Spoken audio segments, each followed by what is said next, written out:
It takes time to learn how to do that. It takes time to hit the gym. It takes time to do everything. And this mini course really will tackle three of the biggest areas that keep busy professionals from reaching their fitness goals. And it includes the 3 steps to fix a broken diet, how to stay in shape when you're busy, including a really sweet minimalist workout, and finally the all-important power of sleep and important tips on how to get more sleep. We all know that that's kind of the overlooked secret of health that a lot of people ignore to their peril. So go to Dairobi.com. It's advertised right there on the home page, and get the mini course. I think you'll really like it. It won't take very long to read, and yet it is packed with really great actionable information. And now on with the show.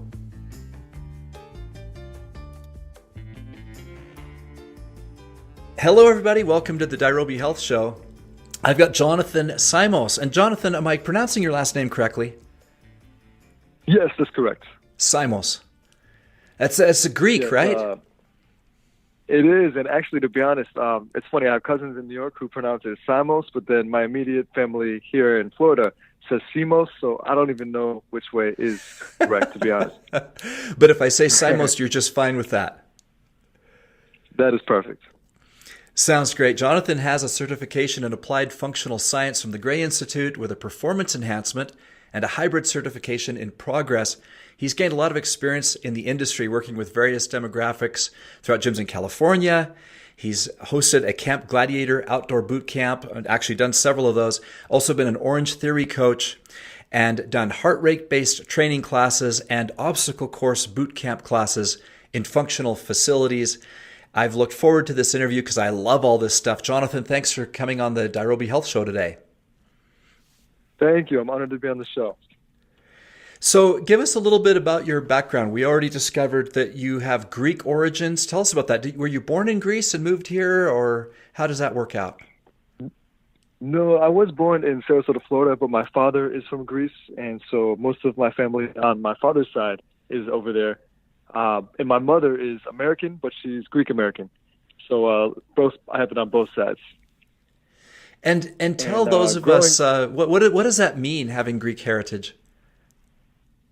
Well, there's different factors. Like if you see my big fat Greek wedding, you'll know that family is very important, and everyone's very animated and loud, a lot of energy, good food.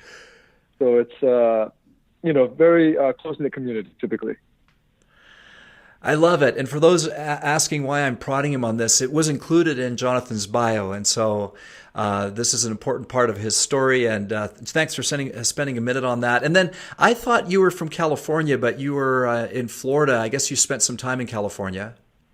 Yes. In my last relationship, my last girlfriend was a travel nurse. And so we lived in Los Angeles for 4 months, Austin, Texas for 3 months, and then back in California and San Diego for 9 months. And so within that time frame, I worked in the gym and started training clients on the side. Had a lot of experiences with traveling and road trips. It was a nice experience. And now you're back in Florida. Yes, back in Florida, back in Sarasota for now. Just staying busy, working on different things for sure. It's good to be back. Okay. And one of the things you talk about as I went through your social media and your bio and what you've done in your life, one of the things you're big on is training with a purpose. Talk to us about that. What does that mean? Yes, training with a purpose is not only finding an underlying deeper reason for physical training, but also having a short-term goal in mind. Because most people, they don't train with any purpose or any short-term goals. They just go to the gym, and a lot of people don't even have the direction, so they're not even sure what to do in the gym. And so there's such a lack of motivation. It's hard to maintain motivation and consistency if you don't have an underlying purpose. So by purpose, I mean finding a deeper reason. So everyone knows the health benefits. Actually, I'll start with the health benefits. So there's actually a quote before I get to that. John J. Rady, he wrote a book called Spark, the Revolutionary New Science of Exercise in the Brain. And my favorite quote from the book is, "Exercise is the single best thing you can do for your brain in terms of mood, memory, and learning. The single most powerful tool you have to optimize your brain function, as it has a profound impact on cognitive abilities and mental health." So it is really holistic, which I know we'll get to later. But for now, everyone needs to find an underlying purpose where, such as a grandfather may want to train to be able to play with his grandchildren, or a grandmother to take her grandchild out of the car seat easier, to be more functional throughout the day within whatever lifestyle that he or she has. And so that might be the underlying purpose, to have better quality of life longevity. Then a short-term goal would be to be able to, maybe lift a certain amount with an exercise, or reach a certain mobility goal. So it's good to have that underlying driving factor that will motivate you, that bigger picture, and then zero in on that personal goal and celebrate the milestones, if that makes sense. Yeah, for sure. I mean, I've always been athletic. I've always loved athletics, and it was only later in my life that I realized that not everyone in the world felt that way. There's a lot of people who weren't raised in an environment where they were encouraged to do school sports, for example, or where they were that last kid picked at the gym. And so they always kind of had a negative outlook into gym class and to health and fitness generally. And now they're middle-aged and they're realizing, wow, I want to take care of my body. I want to be more fit. And people like that, like I had the ladies from Flex It Pink on my show, and it was really phenomenal. What they do is they're helping take women especially and encourage them to run a 5K, and maybe a 10K or a half marathon or something. So they're kind of using events to accomplish this kind of thing that you're talking about. So maybe a lady who's never ran anything in her life and never been interested in that suddenly finds these ladies on Instagram and goes, man, this is really, really cool. I'm going to do a 5K. And so for me, that's one of the ways I've always encouraged people to do it, and the way I've done it myself. Like, I've noticed a massive difference when I'm signed up for a race. Like, if I put my name down for a Spartan race, yes, the next 6 months are going to be very different than if my name isn't on that, if I haven't signed up for that, right? Exactly. That's exactly what I mean. You hit it right on. To have that purpose, something to train for, a reason. And events are, to me, the low-hanging fruit of this. Signing up to do a sprint triathlon, a 5K, a short Spartan, something like that, seems like an obvious way. But what are some ways for people who that just doesn't appeal to them? They're like, that just doesn't interest me at all. Like, I want to be more fit, but I'm not going to go out and do that. So if it's not an event, what can people use for that type of motivation and purpose? Definitely. Everyone has their preferences, and some people may enjoy outdoor activities such as hiking or anything in that category. So you can train to be more functional outdoors or simply within your lifestyle. So it kind of comes back to that underlying purpose where functionality comes down to training to apply it in your life. So it's not just, lifting to get stronger or get more muscle mass or, along those lines, but to apply the progress in your life. So it's not just for the health benefits or the aesthetic side, not just to get your bones denser and, get stronger. It's also to be able to use that in your life. So if someone doesn't have that goal to train for a race or a competition, they can simply have an underlying purpose to be as fit and functional as they can be within their lifestyle. There's no need to train all day, every day to get that way either, which I can touch on later. You can have a very healthy routine that with not even working out every day and not even more than an hour, less than an hour. But anyways, so their underlying purpose could simply be they want to be functional and healthy within their lifestyle, and then they can gear that towards enhancing their quality of life and, activities that they do through training. Okay. Some great ideas. You use the word functional a lot. I've become a huge fan of functional training. Let's shift gears and talk about that. First of all, give us a definition. What's your definition of functional training? Definitely. My definition would be carrying over. So training, so what you do in the gym, having that benefit carry over into your real life. So I started lifting weights at 16, even though I was active my entire life, and I'm actually almost 32 now. So I have tried all different types of training, and I began with different bodybuilding splits, like the average, young guy trying to get as big as possible, and a lot of other types of training, like isolation, doesn't apply outside of the gym. Even the strength, I'd had a hard time applying outside the gym because it was purely for muscle development. And so functional training is working the body in units because the body is holistic, and it's really a series of push and pull movements, muscles working together in opposing muscle groups or simply together. So it's training your body to perform how it's supposed to perform, and then specializing within that for whatever activity you need to work on, because the body adapts. So, for example, I always coach for everyone to have a foundation, a fitness foundation, which would be a cardiovascular base, weight training base, a mobility base, and then the mental component.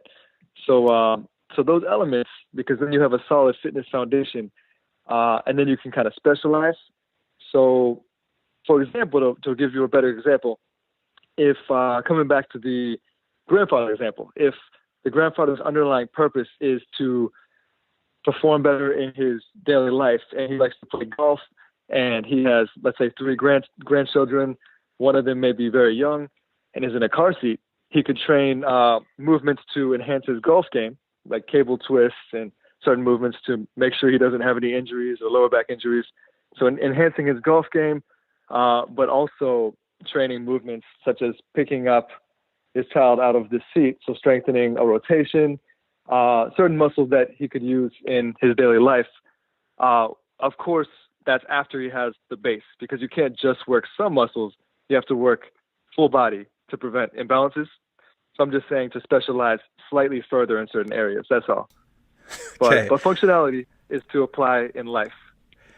I love it. And I am a grandfather. And let me just tell you, one of the kind of fun things I have going on with my grandkids is I try to be able to put them between my feet and do pull-ups for as long as I can. Now, as they get older, that gets harder.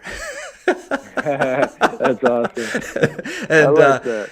But it's kind of a fun thing. My granddaughter's coming up from Texas for Christmas here next week, and we'll see if Grandpa can still put her between my feet and get to the top of the bar. That's awesome. That's good. That sounds like you're very active. I am very active. I love this. I mean, this is what I do, and it's like on my last interview. I talked about how long ago I had a goal of being young with my kids. I wanted to be that dad that if our boy was in Boy Scouts and they had the 50-mile hike, I wanted to be a dad who went, not the one who said, I really can't do that. So I've always wanted to be prepared for whatever I could do as a father. Well, guess what? As life goes on, now I got grandkids and I got the same goal. I want to be as young and healthy with my grandkids as long as I can. So all this stuff, you keep talking about grandfathers. Well, that's me. I'm all about that. Good. No, I'm glad to hear that that resonates with you, because it's so true. And strength and mobility and this physical fitness overall can be maintained, well into older years. It's just people have a mentality, previous generations where they may have not worked out or been active. And so they might not see the benefit of that, but now we're starting to see older generations, being very active well into their 80s, even 90s. So fitness is definitely very important, especially in maintaining, quality of life and activity, for sure. Absolutely. Now, I want to tell you a little story, and then I'll have you comment on it, because you mentioned 3 things: strength, cardio, and mobility. Well, you mentioned 4: strength, cardio, mobility, and mental strength. Now, for 8 years of my life, I did triathlon to stay in shape. Running, biking, swimming. I thought, well, these are really great activities. What's more foundational and fundamental than running, biking, and swimming? And I did that, and it was really rewarding. And I did some big races, and I did a lot of races. And I always was training with a purpose because I always had a race coming up. I did like 6 to 8 races a year. But wow. I transitioned from that to CrossFit. And when I did that, I suddenly was slapped in the face with the lack of mobility I developed in 8 years of endurance training. I did not realize that I couldn't do a squat without my ankles coming up off the floor. I couldn't go deep. My shoulders were very inflexible. Basically, I thought I was in really terrific shape, but I wasn't balanced at all.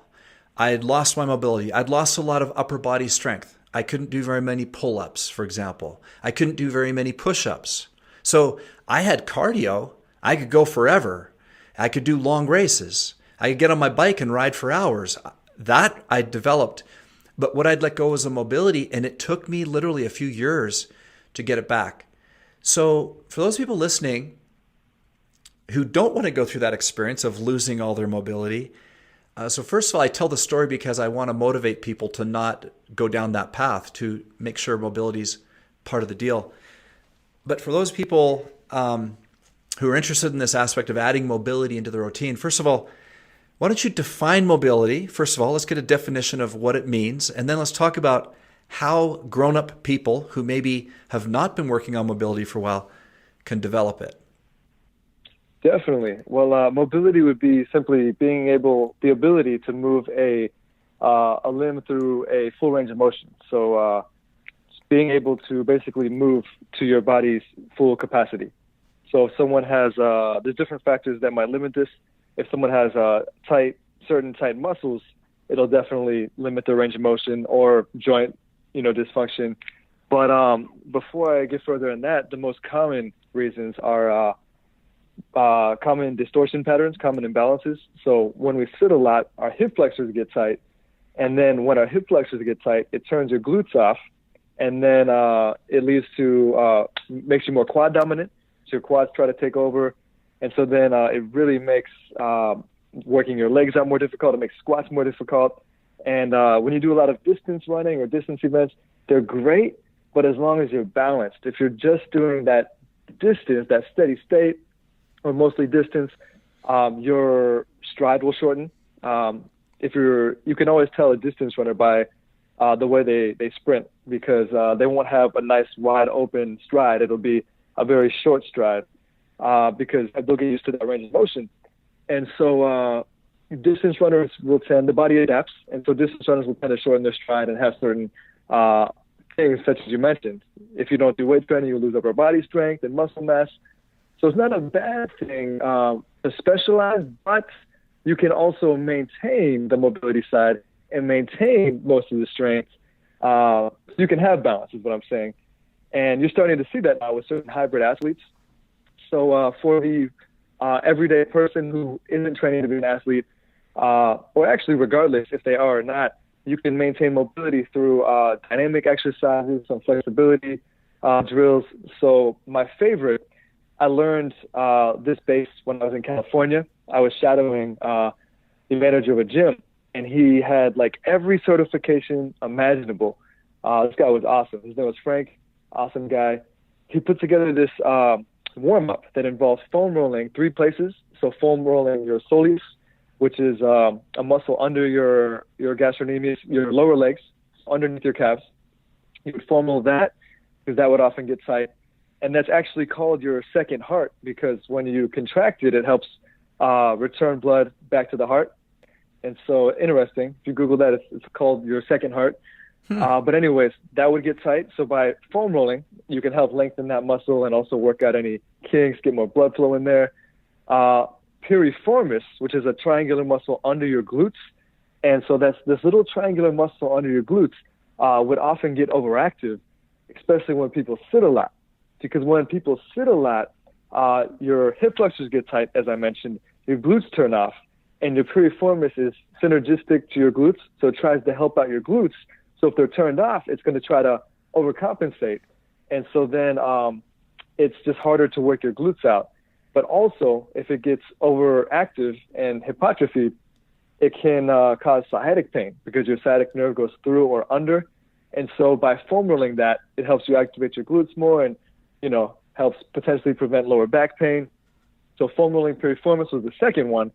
The third one was laying back with that foam roller on your upper back, so T-spine, your thoracic spine, getting a little more mobility, just letting yourself fall back gently to open things up, because the other very common distortion pattern that everybody has is internal rotation. Their upper body's kind of locked up like their hips. And so by laying back on that foam roller, it kind of helps them get that mobility over time. So foam rolling 3 places, as I mentioned, soleus, piriformis, and T-spine. Then it was a series of dynamic things. So bird dog, which is an exercise on your knees, extending your opposite arm and opposite leg, alternating about 5 times each side. Some yoga moves, basically, cat and camel. So it was a series of yoga moves and dynamic exercises with a couple stretches, like a hip flexor stretch. Takes about 10 to 15 minutes, and you could even do it on your days off. It doesn't have to be just before you lift weights. It can even just be on a day off before you start your day, and really get your blood flow going, gets your mobility in a sense.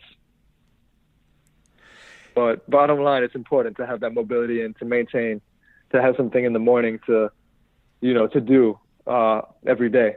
Love that. I love that. I've added a routine into my workouts where I have mobility in there every day. These ones you've mentioned are great. It reminds me I better pull out my foam roller because I kind of let that slide. Implementing the yoga, I love yoga, and I do yoga. I sometimes go out to yoga class. Sometimes I just put on a YouTube video. Adriene is the best. If those of you listening, if you want to just do yoga and keep it real simple, Adriene's channel on Yoga with Adriene, I think it's called, on YouTube is the bomb. She's got like 300 different types of yoga sessions. But know what I found out, Jonathan? I'm sorry, have you haven't heard of Adriene? No, I'm a little familiar. Okay. Yeah. It's good. But you know what I realized, Jonathan, is half the time as I'm going through yoga, I'm waiting for like those favorite moves that I really, really like. And finally it dawned on me, I don't have to spend half an hour getting to those moves I really, really like. I can just do them. I can just add in those ones I really need. For example, I'm really flexible and have good mobility in some areas, and there's other areas that are weakness. And I realized that I was kind of wasting time by spending, say, 40 minutes doing a yoga session in which what I really needed was 5 to 10 minutes of work on the right parts where I just needed to work. Yeah. You know what I mean? That is perfect. I like that. Very true. Yeah, and those specific exercises you gave, that was awesome. I know you have a YouTube channel. Do you have this detailed out in any of your videos or anything? I do have some of that in my YouTube. There's different sections because I have the entrepreneurial side I'm working on building with launching each business venture. But one of my business ventures, yes, you can find that stuff in the functional training advice section. But one of my business ventures that I'm focusing on now is one called New Exist, which is functional training paired with fitness education. So I'm finishing up a package, an online program where it's going to be a lesson, so a functional training session with a little bit of education for the client to read prior. So twice a week for 3 months. So after the course, they would feel comfortable in their knowledge and fitness foundation to work out on their own at the gym, to take fitness into their own hands. And it's almost done. The goal is to launch it originally it was for the holidays, but now by January. So for everyone to stay tuned for that. Okay, we'll put a link to that in the show notes for those of you listening. And this recording, by the time we publish this recording, that should be about that time frame. So those of you listening ought to be able to go to that website link. We'll put it on the show notes at dairobi.com. Now let's move into another area that you're excited about, and that is the holistic nature of exercise. You alluded to it earlier with the quote that you gave. So what does this mean, and in what ways is exercise holistic? Exercise is holistic because your mind and body really are one. And even since the beginning of the fitness industry, we've only focused on the body. But the mental aspect is so powerful that it can affect training. For example, if everyone knows that when you're not in the right headspace, if you're overly stressed, you're not going to have the workout. You're not going to be able to lift if you're training as an athlete. in a strength sport. You're not going to be able to lift the same weight. It's such a powerful factor. And also, you can literally energy shift where if you're in a bad mood, you feel low energy. And then, we've all had this experience where something happens or you find out great news, and then all of a sudden you have a burst of energy and you feel amazing. And so it literally is, there's so much of it is mental. And I have a friend, a good friend of mine. He actually teaches mental performance in the United States Special Forces. And I'm supposed to catch up with him in about a month. He's in North Carolina. But we were talking about this recently, and he was giving me all of this insight. And it's amazing how influential that is. So my concept of holistic training is not just working out the body as a unit in the push-pull series of push and pull movements, which I'll list, but also working out your mind with mental exercises, visualizations. So it actually starts with your why, what we spoke about earlier, having your training purpose, understanding your reasons, looking at the big picture, planning that goal, and then sort of clearing your mind. So a little meditation before visualizing the aspects of the workout, the most challenging parts, and getting into it. So the mental side is just as important, if not more, than the rest. This starts with that. Oh, and actually one more thing. They've done studies where one group would just visualize, let's say take basketball, for example. One group would visualize doing free throws. The other group would actually train doing free throws, and they would both improve. So the group that didn't physically ever throw a basketball during that time frame of the study still significantly improved simply by the visualizations, because the mind can't perceive what is reality. To the mind, a visualization is just as real as reality. Yeah, that's really interesting. As you talk about this, I recently finished a book called The Untethered Soul. Have you ever heard of it? Oh, yes. I was recommended that book, but I haven't started it yet. I got to tell you, it is an amazing book. I read it twice. I finished it and I loved it so much. I actually got the audio version. I read it first, then I got the audio version. And on a trip to Colorado, I listened to it on the way there. Phenomenal. But one of the things that was really interesting in that book, it tracks well with what you're saying. I'm going to tell you the little story and then have you comment on it. But the guy gives the analogy of a young man deeply in love, got this perfect girlfriend. He thinks they're going to live their lives together and have babies and all that stuff. And she breaks up with him. And he goes into a slump where his apartment gets dirty over the next 3 months. He just comes home from work. He's got nothing to live for, or at least he feels that way. His apartment is a dive with pizza boxes all over the place. He stops exercising, and his life basically goes to pot. And he has no energy. Oh, wow. He just feels like crap. Then she calls him on the phone after 3 months. Says, "Hey, I hope you can forgive me. Breaking up with you was the dumbest thing I ever did. I love you. We've got to get back together. Can I see you soon?" And suddenly this guy who 1 minute didn't have the energy to clean up the pizza boxes is getting his apartment spick and span. He's got the energy of, the Energizer Bunny. And suddenly, Yes. even though nothing physically changed, in his mind, he's now Superman, right? We can all relate to that story. And and I think it's basically what you're saying, like the power of the mind to influence our physical reality is unbelievable. And we all can picture that. And I love the story, but it's very, very dramatic. And the thing I wanted to have you comment on is you're tapping into the same power. You're talking about the same type of thing. But not all of life is so dramatic as having a major breakup and reunion. And so what are some practical ways that people can tap into that energy that's just right there below the surface, ready to go, except maybe covered up with, if not a major breakup in our life, some type of stress or some type of negative thing going on that keeps us from having these really great workouts and having really terrific energy and being at our best? Definitely.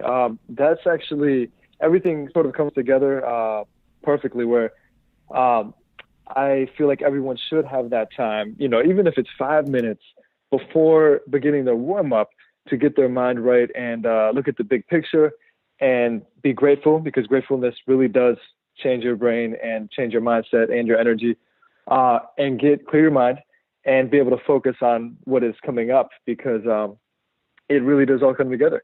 Your thoughts affect you on a cellular level. And so most people don't even, they go to the gym, not even thinking about getting focused. They might have things on their mind, and they literally just walk in the gym and try to get started. And if you think about it, everything we do, is habits and routines, but it's preparing for, if you're going to bed, you brush your teeth. If whatever you do, there's maybe one or two things or a series of things you do prior to it. So if you're going to work out, you should clear your mind, have your goal. There's certain things that should be prepped, certain habits that you should have prior to just jumping into working out, like you warm up. So this should be a part of everyone's warm up, to do the mental side, the clearing your minds, thinking about something you're grateful for, that you're exactly where you need to be at this point in your life. So the big picture, and then zero in with their purpose for training and then their goal. And all right, I'm going to go in and do this, have a great workout. And they'll notice their energy will be much higher as opposed to just walking in and trying to get it done. Because a lot of people approach the gym as, oh, let's just get it over with. But it's much more than that. It's much more enjoyable. And it could be, freeing. It can be an escape, not in a bad way, but just allowing you to get in that zone, which is very beneficial for the mind and body. Oh, okay, so before your workout, are you sitting down and doing a brief meditation, or what exactly are you doing? Before my workouts, I typically I'll get the foam roll, I'll get everything set up, and then I'll just sit there for a little bit, or on the way to the gym, I'll even start this process. So thinking of big picture, I got plenty of rest last night. Not that should affect the workout, but just thinking about, I'm ready for a great workout. Everything's great. My underlying purpose, I'm training to inspire others to break down self-imposed limitations as a lifetime drug-free athlete, and also to provide credibility for my venture. So I have this deeper underlying purpose. And then my goal is to train for an upcoming competition that's coming up in about a month. And I want to try to place in it this time, which I should be able to with the training that I've been doing. So that's my underlying purpose, and then my short-term goal. And then I'll spend a minute and just kind of clear my mind and get focused in and visualize what I need to focus on. So with me, my hip mobility has always been a weakness. So I would focus on deadlifts and squats, really perfecting that to enhance performance. And if I'm working them that day, for example, and then I get in, start warming up, nice and focused, and really start getting in that zone. But by doing these steps, it makes it easier to get in that zone. Most people don't get in that zone when they go to the gym. And I'm talking about that mental state that, Olympic athletes get in, that zone of focus where everything gets shut out and just zoned in, because that's very beneficial for, as I mentioned, the mind and the body. And so if people can learn how to tap into that, not only will their performance go up, but also that can apply, that level of focus and intensity can, apply to other areas of life. Like everything comes together in the end. That also applies towards the self-imposed limitations, in another aspect. But my point is everything comes together. So this all helps you outside the gym as well. It's interesting stuff. I like how you're keeping it kind of simple and informal. So you're walking through this mental checklist in a sense. You're going through your purpose, reviewing why you're training. But like you said, you could even do it on your way to the gym. It's just the difference between, maybe someone else is just listening to the radio on the way to the gym, and you are mentally preparing your mind on the way to the gym so that you're ready to be in that training zone when you get there. Yes, it does help you have a much better workout. For example, imagine, having a conversation on the phone, and I've been there, but being on the phone up until you start the workout, like even walking in the gym, trying to warm up while you're finishing a conversation with a friend or family member. And then you get off the phone and it's almost like it's a hard transition to snap out of that social mode and start working out. And if you're able to seamlessly, you're not really focused on that level with working out. It's more surface level, which is fine, but you're not going to get the full mental and physical benefit. That's my point. Like, a lot of people are not even sure how to tap into that, and tapping into that, that level of focus and mental fortitude, that not only will have a lot of mental benefits, but also that teaches people how to do that outside of the gym, with focusing on given tasks. So I love the gym because it's symbolic. It's so symbolic of life. The level of intensity that, one can train in the gym, not saying you have to go all out, but I'm just saying having your mind right and focusing and getting it done, that can be applied outside of the gym. And it makes you more mentally resilient, increases mental performance. So it all comes together. It really, truly all comes together. A few years ago, the first CrossFit gym that I joined did a day camp on jumping. They had Michael Moody, who currently holds six Guinness records for jumping. He's the world record holder he's actually the only person on the planet, including all basketball players, all volleyball players, all of which work consistently and very hard on being able to jump higher. He's the only person on the planet that can jump on a platform higher than his head. So wow. No one else can do that. Well, anyways, I did a day-long boot camp with him. It was super fun. One of the things he said at the beginning is, everyone in this gym will be able to jump 6 inches higher today than you have ever jumped before. I thought, well, that's interesting, right? And I knew I'd already done a PR on box jump. My box jump was 48 inches. And so I knew that number. I'm like, okay, so I should be able to do a 54-inch box jump. So I was really intrigued to see how he was going to do that, right? Well, part of it was right along the lines of what you're saying. He talked about mental preparation before he broke any of his world records. And one of the things he'd learned was that the color white was a color of strength. And so he had this habit of finding a whiteboard or a white wall and looking at it and visualizing himself achieving his goal. So he pictured himself on top of the jump or over the bar, whatever the jump was that he was doing. He pictured it while looking at something white. So he taught us this, and then as we all warmed up, and he showed us these different exercises and improving our mobility and a lot of things we had to do to prep for jumping. The final thing, once we were all ready and warmed up, and for me it was to try a 54-inch box jump, was I went and stood and I looked at the whiteboard, just like he said, and I pictured myself on top of the platform, and I walked over to it and nailed it first time. Oh, that's amazing. It was awesome. Isn't that cool? That's a good height too. You sound very athletic. It's what I do. I love it. I'm getting older now, so I don't know if I could do that now, but that was 6 years ago. That's awesome though. But yeah, it was cool.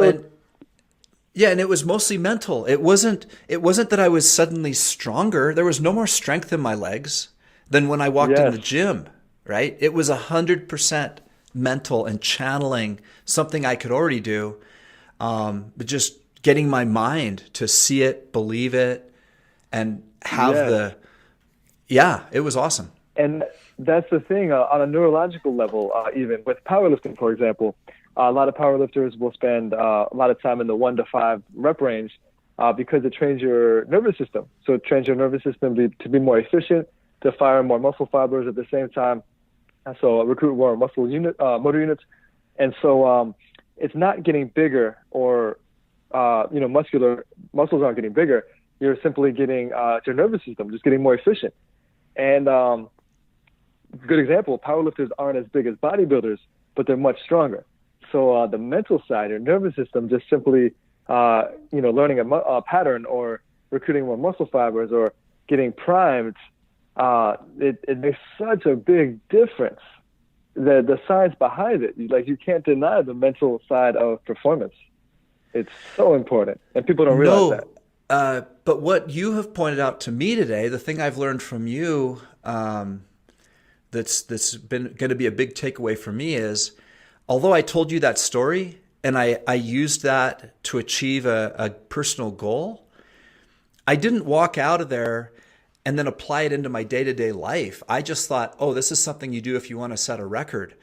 What I like about what you're saying is to take a few minutes preparing for every single workout. Like I never translated what I learned from Michael Moody into how to prepare for every single workout. I really like that. Yes, because it's something that we honestly should be grateful for. We have the ability to move, to do those movements. One thing I've learned with training, especially groups, is everyone often needs a modification, which is completely fine. Because everyone's body is different. Everyone has different injuries. But my point is that someone might have a knee injury, and so it's hard for them to do like a reverse lunge or a squat. Some people might have a shoulder injury where it's hard for them to do, a full range of motion overhead press. But my point is to be grateful for having the ability to work out your body, within those parameters, to move freely and experience that. Like, it is something to be grateful for and not taken for granted. So a lot of people forget that. I love that. Well, Jonathan, this has been great. You've given us a lot of great tips and ideas. You got your new website coming up that we'll give a link to. Is there any thoughts or ideas you have that you want to share with us before I let you go? Yes, I would just mention a lot of people feel that they have to, when they do weight training, split it up into sort of like a bodybuilder split, and that stems from a lot of misconceptions. To make it easy, nice and efficient, nice and simple, taking everything that I mentioned, when you get to the gym, you could work out full body 3 times a week in a series of movements where you could literally do a horizontal push, so one chest exercise, horizontal pull, so one back exercise for upper back, a vertical push for shoulders, a vertical pull for the biggest muscle in your back, lats, elbow extension, which would be triceps, one exercise, elbow flexion, which would be biceps. So opposing muscle groups here is the common theme. Push, pull, push, pull, push, pull. For your core, it does a flexion, a rotation, and an anti-rotation, but you could literally do, let's just say, the flexion most of the time. So one exercise for that, or a cable twist for the rotation. And then maybe 2 exercises for legs, because legs are either hip dominant or knee dominant. But my point is you could have a full body workout doing 2 sets, 12 to 15 reps. 2 sets is sufficient, especially in the beginning. 1 exercise for each movement, and you're out within 30, 45 minutes. So even doing the proper warm-up and stretching after, you're out within an hour. And then eventually you can throw in a 3rd set, but literally 1 exercise for each of those is sufficient to get stronger and maintain that balance for the everyday person. So it could be much more simple than it has to be. I love that. And it totally makes sense to me. Yeah, absolutely. And the push-pull thing, again, that's something, back to my story about triathlon, what I did not realize I was doing to my body was, for example, cycling is all one way. You never cycle backwards. You're always right. You're always running forward. In the swim, you're always pulling. There's never a push movement. This is part of what whacked me out with my mobility, is I was not doing the opposing movement to anything that I was doing. And that's what kind of led to me being very immobile. So this workout you just laid out, can you email that to me and I can put it in the show notes? I really like it. Definitely. I will definitely email it to you. But basically it's just the weight training. So not overloading the weights too much in a sense where weight training every day. We could just do full body 2 to 3 times a week, throwing in some cardio, 1 distance run for that steady state, 1 interval training day where you get your heart rate up, heart rate down. That's important for active recovery. So there's different types of cardio.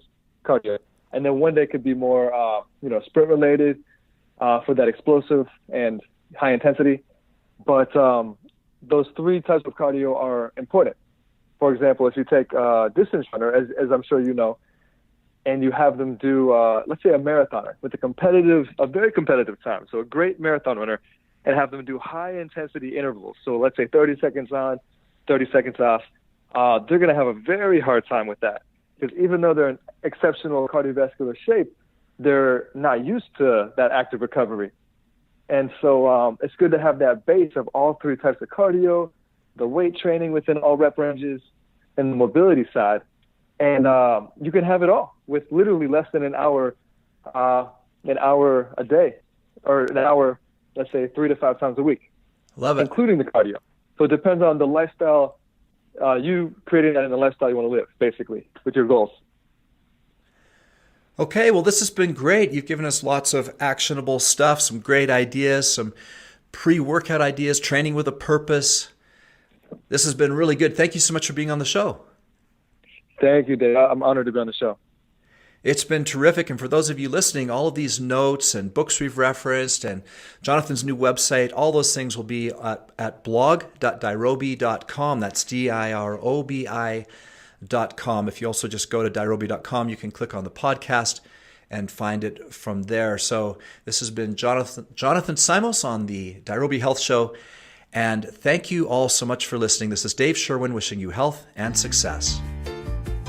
Well, thanks again for listening. I hope you enjoyed that as much as I did. And just a reminder that course, the mini course, Health and Fitness for Busy Professionals, is available for free download at dirobi.com. So check that out, dirobi.com. We'll see you next time.